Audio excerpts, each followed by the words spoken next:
7 వారాల వెంకన్న వాడపల్లి వెంకటేశ్వర స్వామి ఈ వారం 6వ వారం అండి. ఈ వారం మా నాన్నగారు కూడా మాతో పాటు అయితే వచ్చారు. ఈ వారం మేము సాయంత్రం 3:10 ఆ టైంకి అయితే ఆటోలో అయితే బయలుదేరాము. నేను, మా అమ్మగారు, మా నాన్నగారు టెంపుల్కి రీచ్ అయ్యేసరికి 4:15 ఆ టైం అయితే అయింది. మీరు కారు మీద కానీ ఆటోస్ మీద కానీ వెళ్ళేటప్పుడు మీరైతే ఉత్తర ద్వారం వైపు అయితే వెళ్తారు. ఇప్పుడు మీకు చూపిస్తాను చూడండి. సో ఇదంతా కూడా పార్కింగ్ ఏరియా.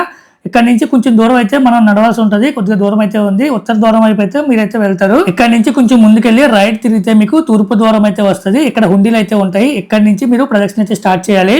మేము 7 ప్రదక్షిణలు పూర్తి చేసుకుని 5:30 టైంకి ఫ్రీ దర్శనంకి అయితే వెళ్ళాము. 20 minutes లో దర్శనం అయితే పూర్తయిందండి. ఈ వారం నేను వాడపల్లి వెళ్ళిన ప్రతిసారి ఏదో ఒక మంచి జరుగుతుంది. ఈసారి అయితే ఒకటి కాదు 2 మంచిలు అయితే జరిగాయి. వాటిలో ఒకటి ఉద్యోగంలో జీతం పెరగడము, రెండవది YouTube channel mini monetization complete అయిందండి.